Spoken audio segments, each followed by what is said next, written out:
감사합니다. 방금 읽어주신 시편 51편 말씀을 통하여서 나의 죄를 깨끗게 제하소서라는 제목으로 여러분과 함께 은혜의 시간을 갖도록 하겠습니다. 요 근래 SNS가 많이 이렇게 활발하게 되면서 많은 분들이 본인의 일상을 뭐 페이스북, 인스타 다 올리시는 것 같아요. 여러분도 인스타나 SNS 다 하시나요? 그런 거? 저도 잘 안 해요. 저도 잘 안 해요. 그런 거 하시는 분은 참 부지런하신 것 같아요. 찍고 편집하고 올리고 막 글 쓰고 저는 그거를 꾸준히 할 수 없을 것 같아서 잘 못해요. 그런데 하지 못하더라도 가끔씩 이렇게 눈으로만 확인할 때가 있습니다. 아, 이런 데가 있구나. 이런 거 했구나. 저 사람 저기 갔구나 라고 이렇게 확인할 때가 있는데 요 근래에 많은 분들이 유행처럼 하시는 것 중에 하나가 식당 가서 먹을 거 찍고 올려요. 나 이거 먹는다 라고 자랑하시는 것 같아요. 그러다 보니 맛집이 많이 유행이 되고 또 TV 프로에서도 맛집이 매일 나와요. 그러면 맛집은 다 어디서 나온지 모르겠어요. 그 매일 하는 생생정보통? 여시 내 고향? 전국의 맛집이랑 시장은 다 있는 것 같아. 맛집이 아닌 집이 없는 것 같아. 다 맛집인 것 같아. 아무튼 맛집을 소개하면서 사람들이 몰리게 되고 줄 서게 되고 먹어보고 싶은 마음이 강합니다. 혹시 여러분 그 TV 프로나 인스타그램이나 SNS 보면서 저 식당 가보고 싶다라고 느끼신 적 있으세요? 저는 가끔 있는 것 같아요. 주로 이렇게 좋은 맛있는 빵 잘 만드는 이런 빵을 사려고 1시간 기다려요. 1시간. 뭘 이렇게 흔들어. 나는 가고 싶다고. 나 가고 싶다고.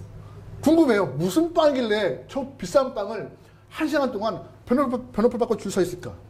어떤 식당이길래 저렇게 오랜 시간 동안 얼마 전에 방송을 봤는데 연예인들이 식당을 맛집이라고 소문난 식당을 간 거예요. 그런데 보통 방송을 가면은요 먼저 섭외하고 가서 다 카메라 설치하고 하는데 그 프로는 그냥 가서 기다려요. 웨이팅 하는 거예요. 그냥 계속 똑같이 1시간이건 그 이상이건. 그러면서 그 궁금증을 유발하는 거죠. 얼마나 맛있길래, 얼마나 뭐가 대단하길래 기다리나. 막상 가본 적은 한 번도 없어요. 저는 제 성격상 못해요. 근데 궁금은 해요. 뭐가 그렇게 맛있나 한번. 근데 만약에 여러분이 1시간을 기다려서 갔습니다. 그리고 음식이 나왔어요. 음식을 딱 먹는데 맛있게 먹다가 중간에 이물질 음식이 딱 꼈어요. 그 음식 안에 머리카락이나 혹은 작은 벌레가 딱 있다고 생각해 보세요. 그럼 어떤 마음일까요? 그냥 내가 여기를 어떻게 기다렸는데 1시간 넘게 꾸역꾸역 기다렸고 이게 비싼 걸 먹는 내가 그냥 먹어야지 하면서 살짝 건져내고 먹으시는 분이 계세요. 저도 그러한 편이에요. 그냥 이렇게. 근데 어떤 분이 얘기했죠. 아니 내가 이렇게 오래 기다렸고 비싼 식당 와서 먹는데 어떻게 그냥 먹어. 이거 와보세요. 잠깐 와보세요. 음식값 이런 것도 막 이렇게 막 컴플레인 거시는 분들 계시죠. 여러분은 어디 속하세요? 전자, 후자.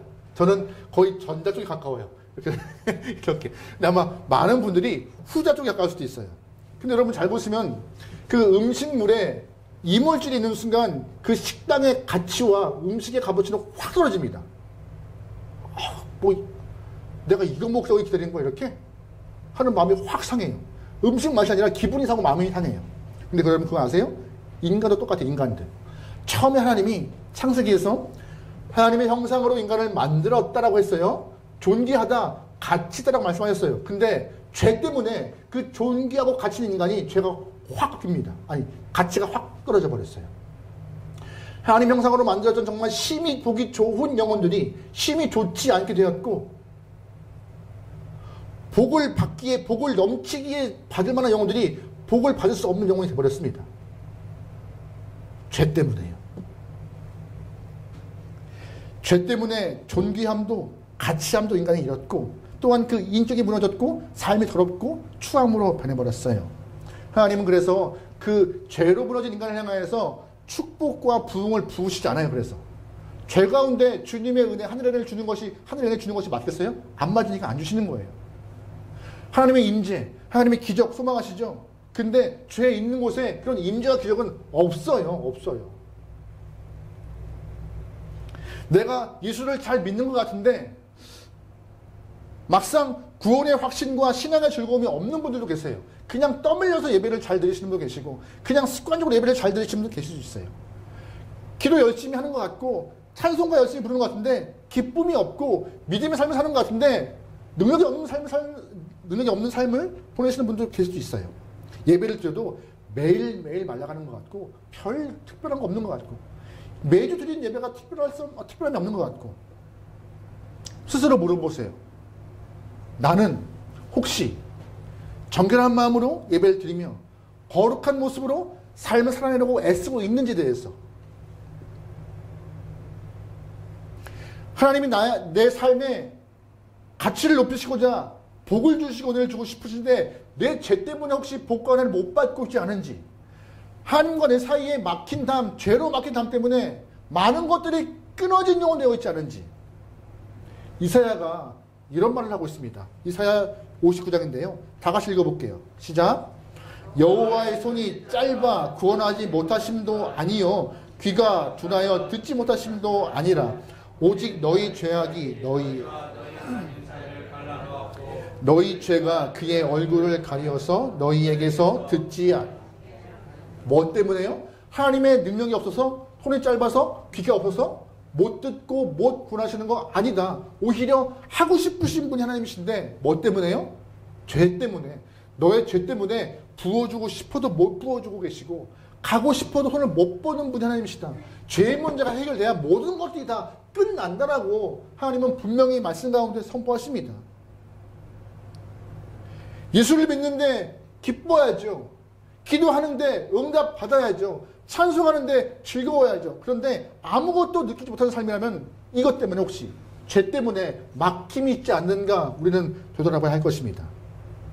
오늘 본문은요. 그래서 회개에 대한 이야기예요. 신구약을 통하여서 회개에 대한 이야기를 정말 잘 풀어가고 있는 것이 오늘 본문의 10편 51편입니다. 표제가 좀 길어요. 다윗이 쓴 시인데 언제 쓴 거예요? 다윗이 밧세바와 동침한 후 나단이 그에게 와서 그 죄를 지목할 때 뜨끔하고 회개한 시가 오늘 본문의 이야기입니다. 사무엘하 11장 12장 말씀을 통하여서 여러분이 잘 아실 거예요. 다윗이 어떠한 죄를 졌는지. 다윗은요 이제 많은 나라를 점령하고 어느덧 강대국의 한 왕이 되었습니다. 왕이 되었던 다윗은 자신의 군대가 다 전쟁터에 나가 있는데 홀로 왕으로서 그냥 궁했던 것이에요.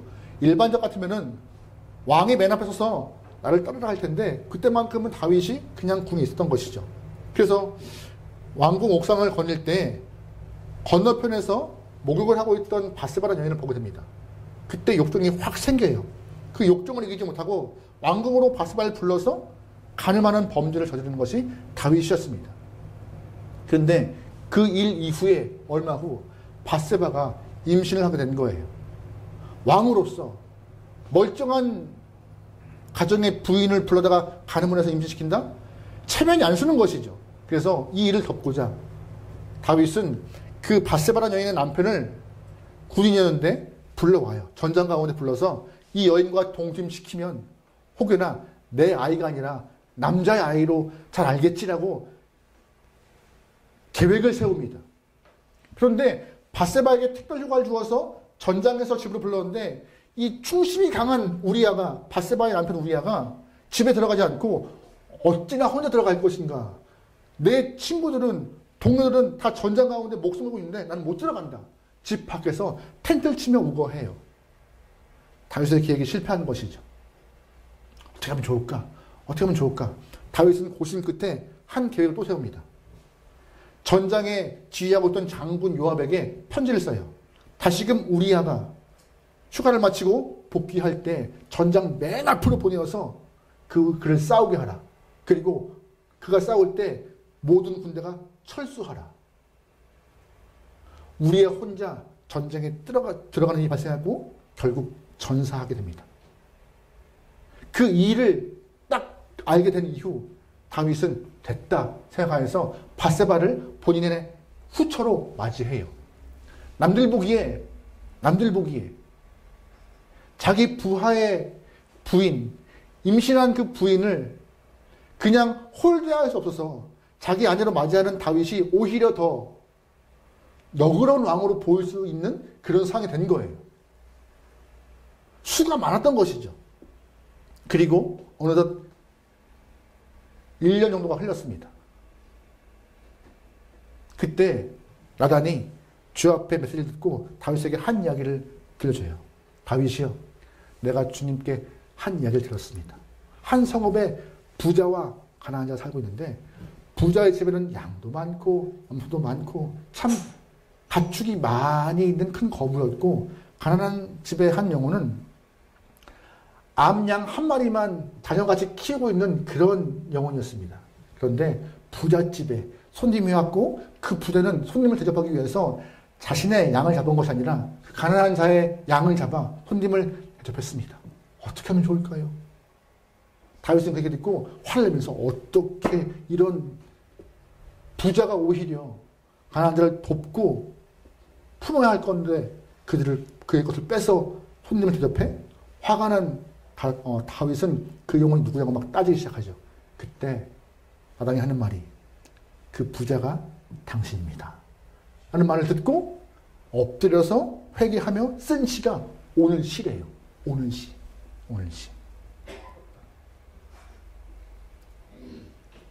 다윗은 나단의 이야기를 듣고 하나님 앞에서 본인이 얼마나 큰 죄악을 저지르는지 깨닫고 눈물을 흘리며 회개하고 있습니다. 성경은 단호하게 말해요. 모든 사람은 다 죄인이다. 의인 하나도 없다. 죄를 범하였다. 그런데 문제는 뭐예요?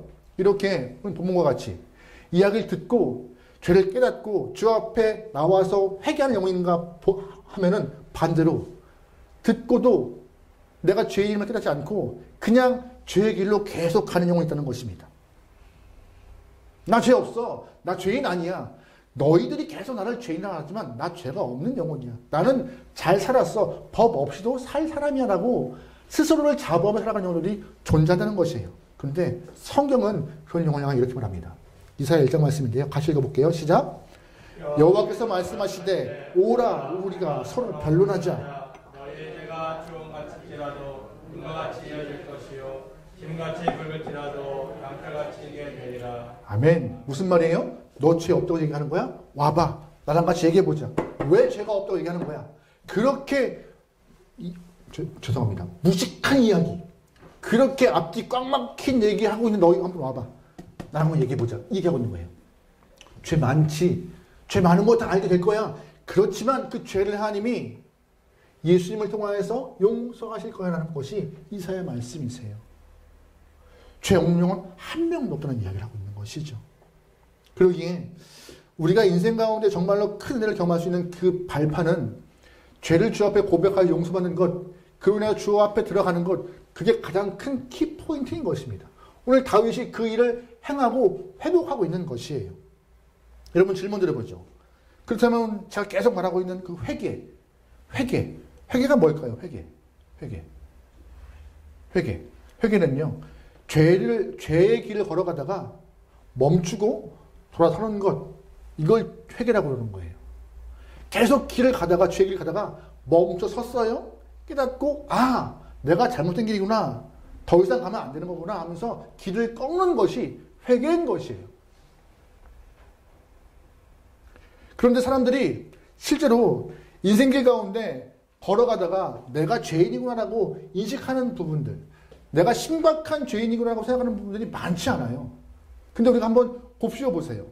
내가 부모에게 어떠한 잘못을 했는지, 남편과 아내에게 어떠한 마음을 품고 있는지, 자녀에게 어떠한 잘못을 범했는지, 또한 가족이 아니라 더 넓게 이웃에게는 어떠한 잘못을 했는지 한번 곱씹어 보면 내가 그렇게 온전한 영혼이 아니구나라고 분명히 알 수 있을 것입니다. 잘 보세요. 다윗도 자신이 충격스러운 모습의 죄악을 저질렀지만 그냥 그렇게 살아가요. 죄인이 아닌 것처럼 1년 동안 쭉 넘어가요. 바스바를 범하고 그 남편 우리를 죽였지만 1년 동안 그냥 회개 없이 살아가게 돼요. 그 이유가 뭐예요? 무뎌짐. 죄가 그렇게 무서운 거예요. 처음에는 내가 실수했구나. 이거 안 되는구나 라고 생각하지만 시간이 흐를수록 그 무뎌짐이 죄가 저로 느껴지지 않고 그냥 그렇게 또 하루의 삶을 살아갈 수 있도록 길을 열어주는 것 같아요. 그래서 죄가 무서운 거예요. 그래서 죄가 또 죄를 쌓고 점점 커지는 것이죠. 그래서 사람들이 말합니다. 내가 죄를 숨길 수 있을 것 같아. 그 무딤 때문에 잘 넘어갈 수 있을 것 같아. 그런데 여러분 잘 기억하세요. 죄를 감출 수 있을 것 같습니다. 근데 감춘 죄, 내 영혼은 편할까요? 마음 편할까요? 편하지 않습니다. 다윗이 시편 32편에서 똑같이 이 밧세바를 범한 이후 회개의 마음을 갖고 회개한 시가 있어요. 똑같이. 그 시에 자신이 1년 동안 회개하지 않고 죄를 쌓아놓고 있을 때 마음을 시편 32편에 쓴 부분이 있어요. 32편 2절 말씀입니다. 3절 말씀입니다. 같이 볼게요. 시작. 내가 입을 다물고 죄를 고백하지 않을 때에는 온종일 끊임없이 신음으로 내 뼈가 녹아며 내렸습니다.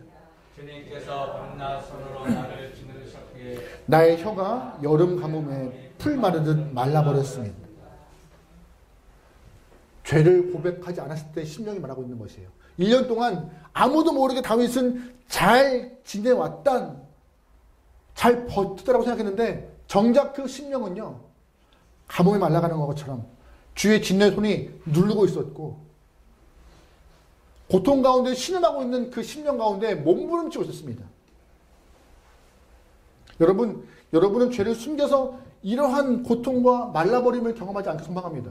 내가 죄를 아는 순간 주님 용서하소서. 주님 이 죄된 모습을 또 반복하지 않도록 나에게 힘들라고 기도하면 좋을 것 같아요. 1980년 5월 3일 7명의 무장 강도가 파리 시내에 있는 한 은행을 털었습니다. 근데 7명 중에서 1명은 경찰의 총에 맞아서 현장에서 즉사했고 5명은 체포되었습니다. 근데 1명은 도망쳤어요. 그래서 도망가서 미국으로 도망갔다가 도주하에서 멕시코로 흘러가는데 20년 넘게 그 영혼이 살고 있던 것이에요. 그리고 공소시효가 4일 남겨둔 2004년 5월 12일 그만 체포되었습니다. 공소시효 4일만 잘 버티면 그에게 죄를 묻지 않을 수 있는데 그게 4일을 못 버티고 잡힌 거예요. 바로 46살 프랑스 여성인 엘레른 카르셀이라는 여인입니다. 그 여인이 체포됐을 때 한 말이 뭘까요? 4일만 버틸걸. 4일을 못 버텨가지고 결국 내가 걸렸네? 안타까움일까요? 아니었습니다. 그 여인의 한마디는 무더위 속에 시원한 소나기를 맞은 것과 같이 후련하다. 20년 넘게 도망가고 숨어있고 힘겨웠던 삶이 버거웠던 것이에요. 오히려 4일만 버티면 죄를 물을 수 없는 상황인데도 불구하고 잡혔지만 오히려 더 후련해. 속 시원해. 죄를 쌓아놓는 것 보통인 거예요. 그래서 숨길 수 있다 생각하지만 숨기는 자체가 내 안에 짓눌림이 생기고 내 안에 무거운 마음의 짐이 생겨서 고통스러울 밖에 없는 것입니다. 그래서 하나님 말씀하세요. 죄 있음을 인식하고 회개하여 구원 받으라고요. 죄 있음을 인식하고 고백하여서 용서함 받으라고요. 그것이 축복이라고. 여러분 회개가 축복이에요. 축복이에요. 죄를 겹겹이 쌓아놓고 내 영혼을 누르는 것이 아니라 오히려 용서받는 그 자유함이 있으니까는 축복인 것이에요. 또한 회개를 통하여서 하나님의 은혜와 기적이 이룰 수 있는 길이 열리니까는요. 회개는 축복인 것이에요. 근데 회개하지 않아요. 내 입으로 죄를 고백하는 것이 부끄럽게 생각해요. 오히려 하나님은 그 부끄러움의 은혜를 허락하시는 건데 부끄러움의 용기를 더 보면서 은혜 허락하시는 건데 말리고 있는 것이 스스로 참고 숨기고 입을 다물고 있는 것이죠. 여러분 삶에서 죄가 딱 발견되는 순간 바로 회개하십시오. 하나님 잘못했습니다. 하나님 용서해 주세요. 그렇다면 누가 회개할 수 있을까요? 누가 회개의 길을 접할 수 있을까요? 첫 번째로 하나님이 깨닫게 하는 영혼을 회개할 수 있는 것입니다. 하나님이 깨닫게 하셔야 회개 가능한 거예요. 성령께서 우리 양심을 일깨워서 죄가 죄임을 인식하는 순간 회개의 길이 열리는 거예요. 죄가 죄인지 알아야지 회개하는 것이잖아요. 죄인지 모르면은 회개할 수 없는 것이니까. 그래서 하나님께서 성령을 통하여서 내 양심을 깨우는 순간 회개할 수 있는 것입니다. 그래서 여러분 잘 기억하세요. 회는요, 죄가 많고 적음의 문제가 아니라 양심이 깨어있느냐 없느냐의 문제인 거예요. 회개는. 성령 하나님이 내 양심을 민감하게 허락하여서 삶의 실수, 잘못된 것들을 죄로 인식하게 허락하시는 그게 은혜라고, 은혜를 통해서 회개할 수 있는 길을 열어주심에 여러분 고백할 수 있는 여러분들이 좋겠습니다. 근데 문제는 설교 초반에 말했던 것처럼 죄를 인식했는데 어떤 영혼은 회개하지만 어떤 영혼들은 회개하지 않고 끝까지 가는 영혼들이 있어요. 죄를 품고 죽을 때까지 죄를 인식하지 못하고 끝까지 그냥 죄의 길을 걸어가는 영혼들이 있죠. 목사님, 혹시 그러면 죄인임을 인식하지 못하고 끝까지 그냥 죽어가는 것, 그거 뭐 어때요? 그거 복 아닌가요? 내가 죄인인지 모르고 있는 것인데 뭐 어때요? 그렇게 말씀하실 수도 있겠지만 아닙니다. 큰일, 오히려 끔찍한 일이에요. 왜냐하면 죽은 다음에도 양심은 반드시 깨어납니다. 그래서 하나님은 죽음 이후에 반드시 뭐가 있다고 말씀하세요? 심판이요. 그래서 누가복음 10장 보면은요, 나사로와 부자의 비유가 나와요. 부자가 자신의 삶에서 죄가 많아 지옥으로 떨어집니다. 근데 지옥 간 이후 비로소 본인이 죄인임을 인식하게 돼요. 후회하죠. 하나님, 내 친족들은 아직도 살아있으니 저들을 깨닫게 해달라고. 죽은 이후에도 양심은 깨어나는 거예요. 그래서 이 비유를 통해서 이미 죽기 전에 죄인임을 깨닫고 회개하고 주님을 영접하는 것, 그게 가장 큰 복임을 꼭 기억하시면 좋겠습니다.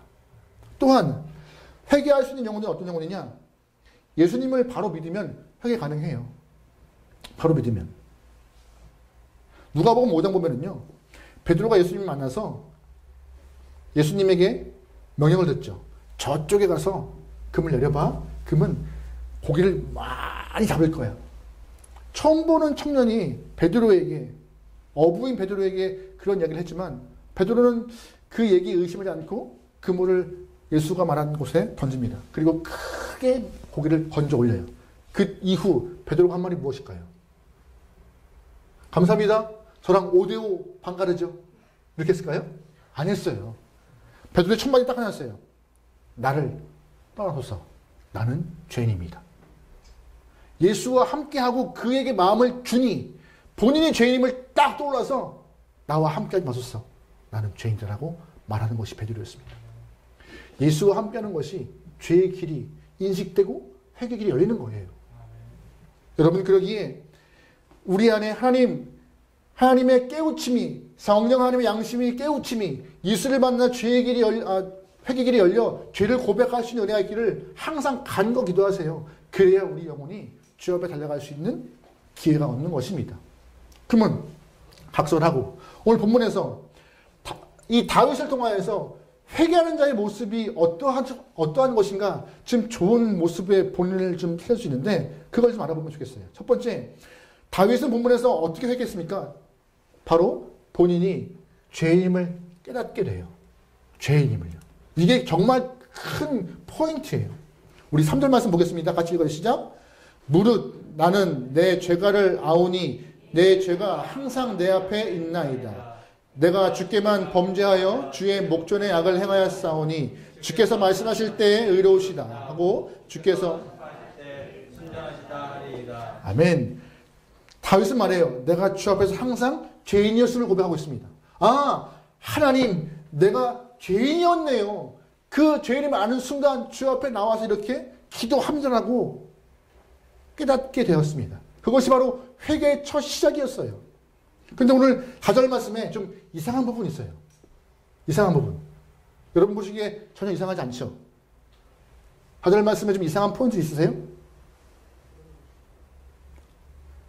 내가 누구에게만?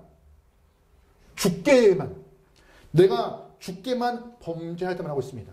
솔직히 다윗의 죄는 자신이 가늠한 밧세바, 그를 죽인, 그의 남편을 죽인 우리야, 또한 이스라엘 사람들을 속인 그 모든 영혼들을 향하여서 범죄를 저지른 것이에요. 근데 그거 다 빼놓고 나는 주께만 범죄자라고 말하고 있는 것입니다. 안 이상하세요? 이상하죠. 다윗은 왜 이런 말 했을까요? 왜요? 하나님, 나 우리야 죽인 것, 밧세바 범한 것, 이스라엘 사람들 다 속인 것 다 무시하고 주님께만 이렇게 말하는 거 있는 건가요? 아니에요. 자신의 범한 것을 다 죄라는 것을 인지하지 못하는 것이 아니라 인정하지만 가장 먼저 누구에게만? 주님에게만. 가장 먼저. 다윗은 처음부터 하나님을 사랑했고 하나님을 섬겼고 예배하는 영혼이었습니다. 주님만 따른 영혼이었어요. 그런데 살아계심을 신뢰하며 아버지 앞에 예배한 영혼이 살아계심을 잊어버린 채 범죄한 거예요. 살아계심을 잊은 채 범죄한 거예요. 살아계심을 인정하지 못하고 있던 것이죠. 그게 죄였던 것이에요. 내가 그렇게 주의 살아계심을 고백하고 예배했는데 살아계신 주님을 내가 잊고 있었네요. 그것부터가 죄였습니다라고. 내가 주님께만 이 죄를 범하였다라고. 그래서 5절 말씀 보면은요. 내가 죄악 중에 출생하였으므로 어머니의 죄 중에 나를 잉태하였다라고. 내가 태어나부터 죄를 지은 영혼이었습니다. 이렇게. 알고 보니 나는 처음부터 죄인이었습니다. 의로운 왕이라고 승승장구한 왕이라고 서 있었지만 알고 보니 하나님 내가 말씀을 통해 알고 보니 나는 태어날 때부터 죄인이었네요. 이 깨달음이 다윗의 삶을 다시금 원상복구 시키신 것이죠. 여러분 그러기에 다윗과 같이 주 앞에 서서 내가 어떠한 존재인지를 바로 알 수 있게 소망합니다. 우리는요 주님의 형상을 닮은 존귀한 영혼입니다. 하지만 죄로 인하여서 이 땅에서 심판받아야 될 영혼임을 꼭 기억하세요. 우린 죄인입니다.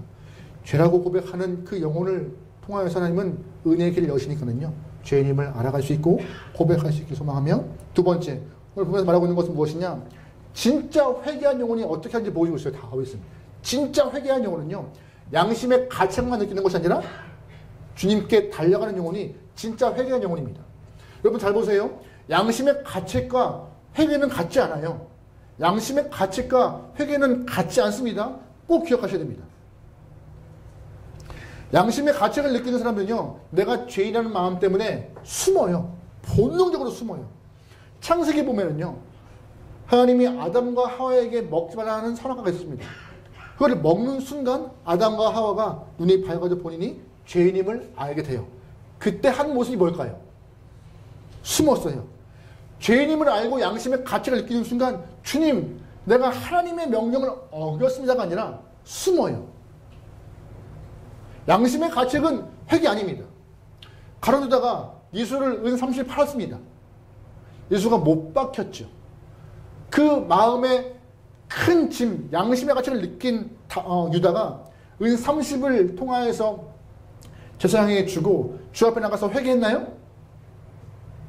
안 했어요. 오히려 스스로 목을 끊었어요. 그냥. 양심의 가책은 회개 아니에요. 우리가 전도가 보면요 꼭 이런 분 많아요. 교회 나오시죠? 예수 믿고 구원 받으세요. 제가 죄가 많아 지금은 교회 못 나오겠습니다. 본인이 죄 많은 거 인식하는 건 참 좋은 모습이죠. 하지만 거기까지. 양심의 가책은 좋은데 나와서 회개하고 주 앞에 구원 받아야죠. 양심의 가책이 회개인지 아시는 분이 많으냐? 아니에요. 양심의 가책은 가책일 뿐. 다윗은 양심의 가책을 느낀 이후에 어떤 거예요? 주 앞에 나와서 주님 나의 죄를 찢겨달라고 정결하게 해달라고 기도하고 있어요. 이게 회개인 거예요. 회개. 이게 회개인 거예요.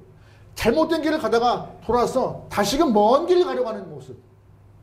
잘못된 길을 갔네라고 딱 잠시 멈춰서가지고 주변을 살피다가 다시금 그 길을 걸어가는 것 회개 아닙니다.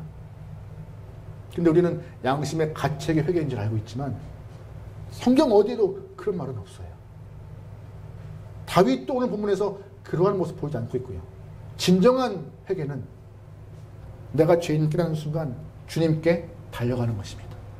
여러분 주 앞에 달려갈 수 있는 용기와 은혜가 있길 소망합니다. 할렐루야. 세 번째, 본문에서 다윗이 정말 보여주는 것은 무엇이냐? 본문 이외의 이야기지만 다윗이 오늘 본문에서 본인이 밧세바를 범한 죄를 다 고백하고 있습니다. 문제는 이 이후에 다윗이 똑같은 죄를 범하지 않고 있습니다. 놀라운 것이죠. 회개 이후에 같은 죄를 범하지 않고 있는 것이에요. 다윗이 나중에 나이가 많이 먹어요. 이제 오늘 내일 목숨을 이제 막 이렇게 앓고 있는 상황이죠. 몸이 좀 식어가고 있는데 하인들이 다윗의 침상 가운데 지금 따뜻한 온기를 느끼고자 젊은 여인 아비삭을 넣어줘요. 이렇게 품으라고 하인들이 신하들이. 근데 성경에서 이런 말을 했습니다. 다윗은 아비삭과 동침하지 않았다. 다윗은 아비삭과 동침하지 않았다.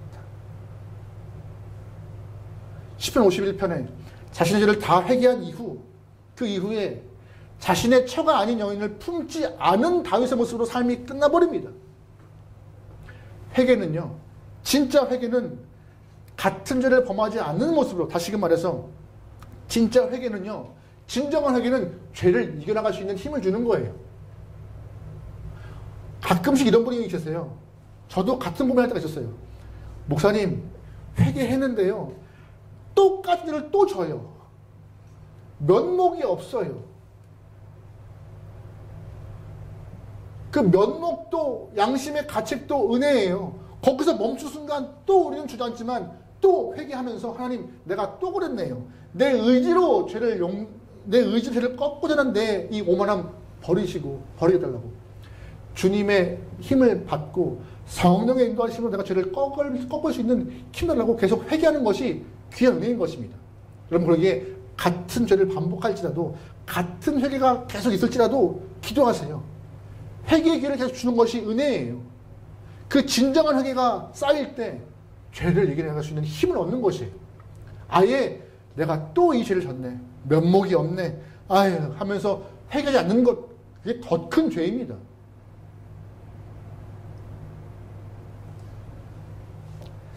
청교도 시대에 있었던 에피소드에 대한 이야기를 글로 읽던 상황이었는데 입교 문답했던 상황들을 예화로 했던 글을 보았습니다.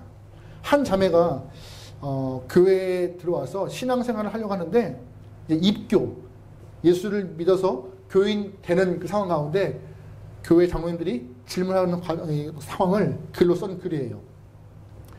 나이가 많은 장로님들이 이런 질문을 했습니다. 자매에게. 자매요, 그대는 예수를 믿기 전에 자신이 죄인이었음을 인정하는가? 자매왈, 네, 죄인이었습니다. 장로님들이 다시 묻습니다. 그러면 지금 예수를 믿은 후에는 자신을 어떻게 느끼는가? 지금은 전보다 더 큰 죄인이라고 느낍니다. 그러자 장로님들이 한 번 더 여쭤봐요. 그러면 예수를 믿기 전과 믿은 후에 당신이 말하고 있는 죄인의 차이는 무엇인가? 그 여성 말, 전에는 죄를 향하여 달려가는 죄인이었지만 지금은 죄로부터 도망치는 죄인입니다. 멋진 말 같아요. 내가 일생 동안 죄인이라는 그 굴레는 벗을 수가 없어요. 하지만 이전에는 죄인 줄 모르고 계속 죄의 길에 갔던 영혼이지만 지금은 내가 죄인의 명패를 메고 있음에도 불구하고 죄에서부터 도망치려고 애쓰는 영혼입니다. 누구의 힘을 빌어서? 예수의 힘을 빌어서. 저와 여러분이 이러한 고백이기 소망합니다. 전에는 죄를 향해 달려가는 죄인이지만 지금은 죄에서 도망치는 죄인이라고. 우리가 일생 가운데 내가 생을 갖고 있는 과정에서 죄를 완전히 이길 수는 없습니다. 없어요. 불가능해요. 하지만 감사한 것은 우리에게 회개를 통하여서 반복되는 죄가 꺾이고 진정한 죄를 잘못들을 행동들을 수정할 수 있는 길들을 허락하였어요. 죄구나. 다시금 하면 안 되는 거구나. 깨닫고 다시금 주 앞에 달려갈 수 있는 기회를 주시는 것이 주의 은혜인 것입니다. 여러분 그러기에 복음과 같이 다윗처럼 주님이 계속 내 모든 것들을 고백하며 용서받기 소망합니다. 마지막으로 하나만 말씀드릴게요. 질문 드려보죠. 왜 회개해야 돼요? 왜? 그럼 왜 회개해야 돼요? 왜? 죄인이니까 회개되는 거죠. 뭐 이렇게 말씀할 수도 있어요. 근데 왜 회개해야 돼요? 왜? 우리가 왜 회개해야 돼요? 왜? 내가 예수를 믿고 구원받았어요. 너무 즐거워요. 근데 왜 회개해야 돼요? 죄인이니까요. 맞아요. 근데 더 근본적인 문제가 있어요. 뭔지 아세요? 본문 12절 말씀입니다. 요거 한 절 읽고 끝낼게요. 12절입니다. 같이 읽어요. 시작. 주의 구원의 기쁨을 내게 회복시켜 주시고 자원하는 심령을 주사 나를 붙드소서. 한 번 더 읽어볼게요. 시작. 주의 구원의 기쁨을 내게 회복시켜 주시고 자원하는 심령을 주사 나를 붙드소서. 아멘. 무슨 말인지 아세요? 죄를 갖고 있는 순간 뭘 잃어버려요? 구원의 즐거움 잃어버렸습니다. 죄를 안고 있는 순간 구원의 기쁨 다 잊어버렸습니다. 하나님, 그 구원의 기쁨, 사사랑의 기쁨 회복하고 싶어요. 이 마음으로 회개하는 거예요. 왜요? 죄는 계속 무딤을 주니까. 무딤을 주니까. 구원의 기쁨, 사사랑의 은혜 다 까먹게 하니까. 그래서 회개해서 그 은혜를 회복시키는 것이. 여러분은 그런 적 없으세요? 첫사랑의 그 기억을 다시금 찾고 싶은 마음? 여러분 나도 한때는 말이야, 무릎 꿇고 기도를 얼마나 했는데, 내 한때는 말이야, 라고 하면서 했던 적 없어요? 왜 없어요? 저도 가끔씩 있어요. 중3 때 처음 하나님 만나고 은혜 받고 나서 그 이후 교회에서 3시간 4시간 기도해도 꿈쩍 없었어요. 그 나이에. 교회에서 나가라고. 너 집에 가. 할 만큼. 지금은요. 어휴. 기분 안 되나? 다 지켜가지고 다 지켰어요. 쉽지 않아요. 그때의 마음 열정을 다시 회복시키고 싶습니다. 그럼 뭐예요? 회개가 필요한 거예요. 회개가. 내가 말이야 한때는 내가 산에 가서 나무를 뽑고 말이야. 내가 한때는 근데 한때가 아니라 하나님은 지금 우리에게 구원의 기쁨과 감격을 누리며 살라고 하시는 말씀이세요. 그래서 뭘 하라고요? 회개하라고요. 회복하라고요. 다시금 돌아오라고요. 돌아오기 위하여 우리에게는 회개가 필요한 것입니다. 그 회개의 은혜로 여러분의 삶이 첫사랑으로 회복되고 은혜 가운데 충만하기를 주님으로 축원합니다. 아멘.